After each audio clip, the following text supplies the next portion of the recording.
मुझे लोग बड़ी हैरान होकर पूछते हैं मुझे जी 17 मार्च 91 के बाद मैंने चाय नहीं पी, ठीक है। तो माशाल्लाह 32 साल से ऊपर 32.5 साल हो गए। तो लोग यार आप जिंदा कैसे हैं? मैं पूछता हूँ आप चाय पी के जिंदा कैसे हैं? चर्स तो सब जानते होंगे, चर्स एक नशा है, ठीक है। चर्स कहते हैं कि हमारे ब्रेन का, यहाँ हमारा फ्रंटल लोब होता है एक, उसको सबसे ज़्यादा फिजिकल डैमेज करती है cheers. Physical damage, even heroine से ज़्यादा डैमेज चर्स करती है। और एडिक्शन क्या काम करती है?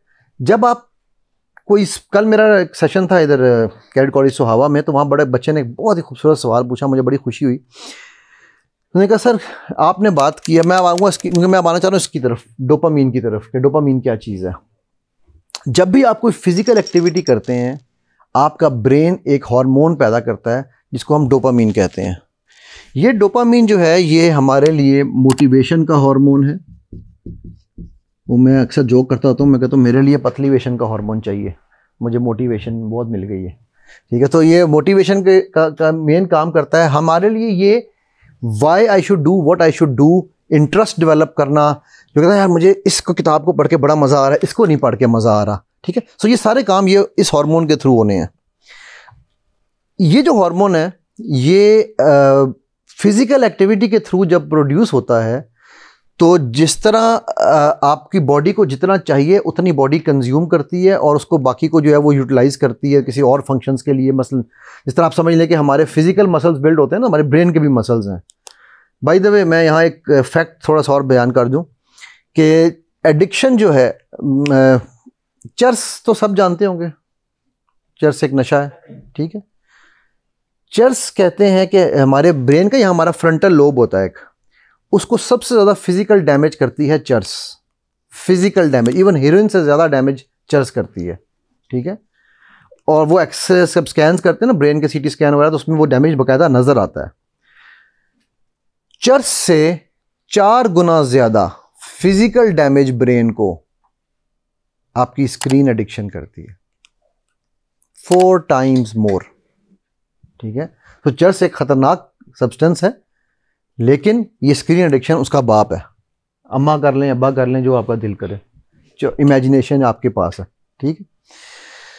सो डोपामीन जो है, जब आप फिजिकली एक्टिविटी से प्रोड्यूस कर रहे हैं तो आपकी बॉडी को जितना चाहिए वो उतना लेगी, तो इसीलिए आप अच्छी परफॉर्मेंस देंगे, इसीलिए आप अच्छा खेल पाएंगे, आप अच्छी बॉलिंग कर सकेंगे, अच्छी बैटिंग कर सकेंगे। तो आपकी बॉडी को उस वक्त एक मोटिवेशन चाहिए हिलने के लिए, ठीक। लेकिन जब ये डोपामीन आप स्क्रीन देखते हैं, ये प्लेजर का हार्मोन भी है, हुए अच्छा डोपामीन प्रोड्यूस होना शुरू होता है, ठीक है। अब वो डोपामीन जो स्क्रीन से देख के प्रोड्यूस हो रहा है, उस डोपामीन का कोई भी आउटलेट नहीं है, क्योंकि आपकी फिजिकल एक्टिविटी नहीं हो रही, ठीक। सो ये जो डोपामीन अब प्रोड्यूस होगा, ये अब कहाँ जाएगा?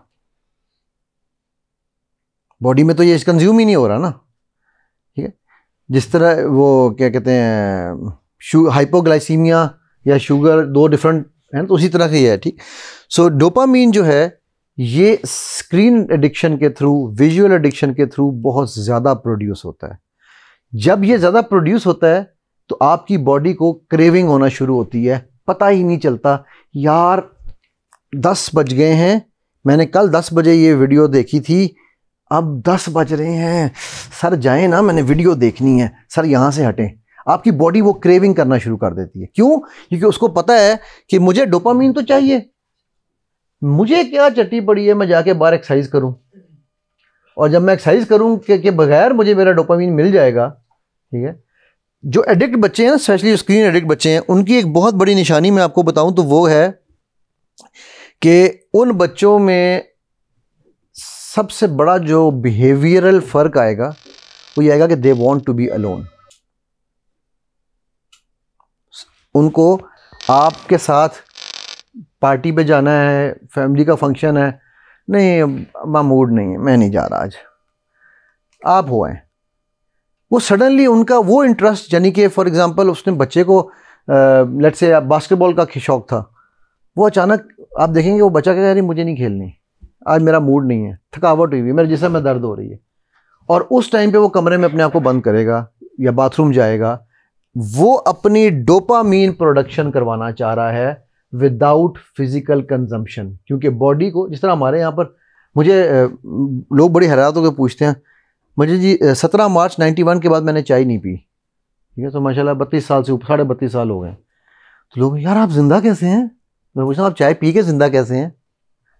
ठीक है, आपने उस चाय को अपने लिए डोपामीन प्रोडक्शन का एक, जिसको हम निकोटीन का नाम देते हैं ना, आपने डोपामीन प्रोडक्शन का एक आंसर बनाया कि मैं जब तक सुबह उठ के, अब आप देखिए आपके ब्रेन के कौन कौन से प्रोसेस हो रहे हैं। सुबह उठ के अगर पहला कप चाय का ना पीऊँ, मेरे सर में दर्द होती है। यहाँ पे किसी की होती है? ठीक है, तो सबसे पहले वो जो है उन्होंने ये जनरलाइजेशन की हुई है, अपने माइंड को ये पट्टी पढ़ाई हुई है, फिल्म चलाई हुई है माइंड में कि मेरे सर में दर्द होती है, और वो उनके डोपामीन प्रोडक्शन का सेंटर है। ठीक है, सो अब ये हकीकत नहीं है।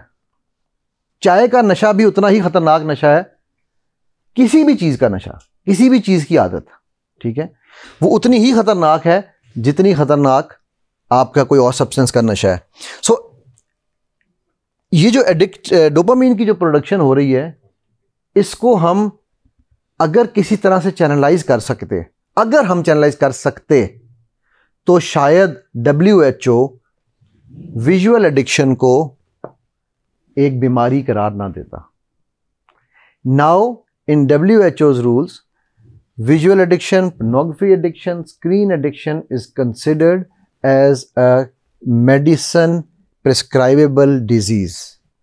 दवाई दी जा सकती है, although कि मैं पर्सनली दवाई के हक में नहीं हूं, बट मैं आपको बता रहा हूं कि अगर आप साइकेट्रिस्ट के पास जाएंगे तो वो आपको मेडिकेशन दे सकता है इसके लिए। पहले ये नहीं था, ये पिछले कुछ साल में हुआ है, तकरीबन 4-5 साल में। जी, ये डोपामीन पे ठहरते हैं, इसके जो आपने हार्मोन्स की बात की है, इससे कोई डिवाइस है बिल्ट फिजिकल, जैसे टेस्ट होते हैं? जी बिल्कुल टेस्ट होते हैं इनके। डोपामीन हैं, टेस्टोस्टेरोन्स हैं, ऑक्सीटोसिन्स हैं, आपके सेरोटोनिन्स हैं, ये सारे हार्मोन्स के बाकायदा टेस्ट होते हैं। आप टेस्ट के थ्रू, लेकिन जो डोपामीन टेस्ट के थ्रू आएगा ना, वो तो आपको नॉर्मल लेवल बताएगा। एक्साइटमेंट लेवल का जो डोपामीन एक्स्ट्रा प्रोड्यूस हो रहा है, मसलन मैं आपको छोटी सी एग्जांपल देता हूँ। मेरा जो काम, मैं जो आजकल किताब लिख रहा हूँ, उसका नाम है कुरान, सुन्ना एंड माइंड साइंसेस। ठीक है, अल्लाह के नबी सल्लल्लाहु अलैहि वसल्लम की एक सुन्नत ऐसी है कि अगर हम वो सुन्नत अपना लेना, तो आज की साइंस ये कहती है कि आपकी ज़िंदगी आसान, आपके लोगों से ताल्लुकात आसान हो जाएंगे। और वो सुन्नत है तबस्सुम की।